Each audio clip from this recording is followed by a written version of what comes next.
The evening buzz at Lancaster's Grill was vibrant and lively. The upscale restaurant, aglow with bright lights, was filled with elegantly dressed patrons enjoying fine wine and expertly crafted dishes. In a quiet corner, a young girl named Amara sat with her mother, Helen, at a small table nearly hidden from view.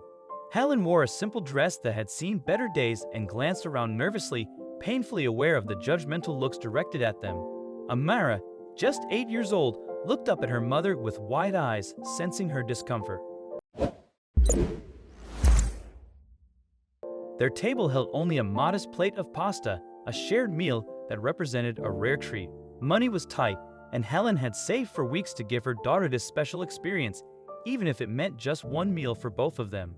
Yet, as they attempted to enjoy their evening, the weight of the other diners' stares and whispers pressed heavily upon them. "Mommy, why is everyone looking at us?" Amara asked, her small voice breaking Helen's heart. Helen forced a smile, gently squeezing her daughter's hand. "Don't worry about them, sweetie. Let's just enjoy our food." Across the room, a waitress named Karen observed the scene with disdain. Having worked at Lancaster's Grill for years, she considered herself the guardian of its prestige. To her, people like Helen and Amara didn't belong. Their simple attire and single meal offended her sensibilities. With a huff, she strode over, her heels clicking sharply against the tiled floor. "Is everything okay?" Helen asked cautiously as Karen loomed over their table. "No, everything is not okay," Karen said, her voice cold and cutting. "You're taking up space meant for real customers. This isn't a charity." Helen's face flushed. "I'm sorry, we're paying customers," she said, her voice trembling but firm. "We have every right to be here." Karen's eyes narrowed as she leaned in closer. "This restaurant has standards," she hissed. "You don't meet them. Sharing a meal? Really? If you can't afford to eat here properly, you shouldn't be here at all." She glanced pointedly at their worn clothing, her meaning unmistakable.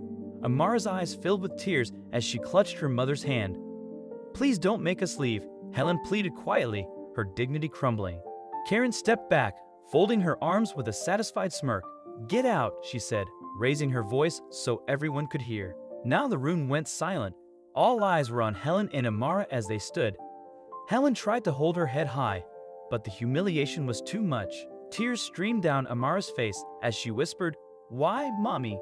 What did we do wrong?" "Nothing, sweetheart.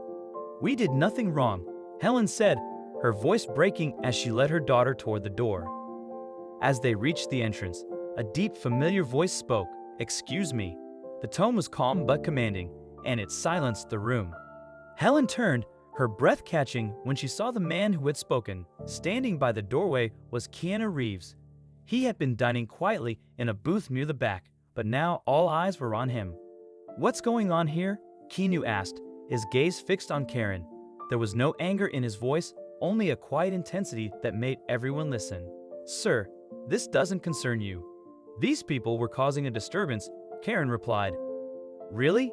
Keanu said, arching an eyebrow. "I've been sitting here for an hour. The only disturbance I saw was you harassing this mother and daughter." Karen shifted uncomfortably. "They weren't ordering enough. This is a fine establishment, and we have standards." "Standards?" Keanu repeated, his voice soft but deadly. "I've traveled the world. Do you know what makes a place truly fine?" He paused, letting the question hang. "Kindness, respect. Without those, this place is nothing." The room was deathly silent. Karen's face turned red. "You don't understand," she spluttered. "It's policy."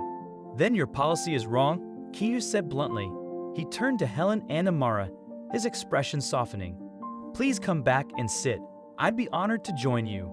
Helen hesitated, disbelief etched across her face. "You don't have to." "I want to," Keanu interrupted gently. He knelt down to Amara's level, his eyes kind. "Would that be okay with you?" Amara nodded, wiping her tears. "Yes, please." Together, they walked back to the table, with Keanu holding Amara's hand. Karen stood frozen, unable to process what had just happened. As they sat, Keanu called over the manager, a middle-aged man who had witnessed everything but had done nothing to intervene. "I think we need to have a conversation," Keanu said, his voice low but firm. The manager nodded quickly, his face pale. "Of course, Mr. Reeves." Keanu didn't raise his voice. He didn't need to. In a few measured words, he expressed his disgust with how Helen and Amara had been treated. He demanded that Karen be held accountable and that the policies be changed to ensure that no one else faced such discrimination. The manager stammered assurances, eager to appease the famous actor, but Keanu wasn't done. "You'll cover their meal," he said, "and I'll be paying for dinner for everyone in this restaurant tonight." A wave of shocked murmurs swept through the diner. Helen's eyes widened. "You don't have to do this," she said. "I do," Keanu replied, his gaze steady, "because it's the right thing to do." Karen was escorted to the back, her face a mask of rage and humiliation. The atmosphere in the restaurant changed, the tension giving way to relief and gratitude. Keanu spent the rest of the evening talking with Helen and Amara. He learned about their struggles, their dreams, and their resilience. When they finished eating, he exchanged contact information with Helen, promising to help however he could. In the days that followed, Keanu kept his word. He arranged for financial assistance to help Helen get back on her feet and introduced her to contacts who could help with job opportunities. He even covered Amara's educational expenses, ensuring she would have the chance to chase her dreams without the weight of financial burdens. Months later, Lancaster's Grill changed its policies, implementing mandatory sensitivity training and adopting a zero-tolerance stance on discrimination. Keanu's quiet act of intervention had a ripple effect, transforming the restaurant and giving Helen and Amara a fresh start. At a community event honoring those who overcame adversity, Helen addressed a crowd of friends, neighbors, and strangers who knew their story. "One moment of kindness changed our lives," she said, tears in her eyes. Keanu, seated in the front row, felt pride. He hadn't sought recognition. He simply stood up against injustice when it mattered most. For Helen and Amara, his support meant everything. This story teaches us about the importance of standing up for what is right and the profound impact of kindness.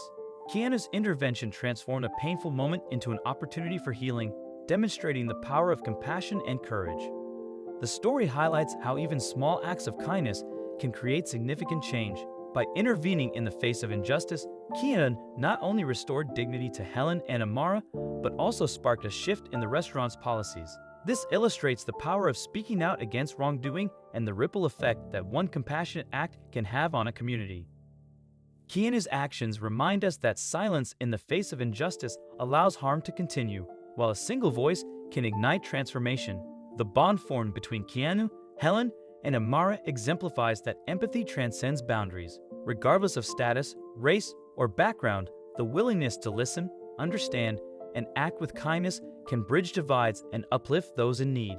Keanu's ongoing support showcases how consistent kindness and genuine care can foster lasting change, benefiting not just individuals but entire communities. Ultimately, this story encourages us to reflect on our treatment of others and our values during moral challenges. It serves as a reminder that we all have the power to make a difference, no matter how small our actions may appear. So we pose this question: have you ever witnessed someone facing unfair treatment? How did you respond? Or how do you wish you had responded? We invite you to share your thoughts in the comment section. Thank you.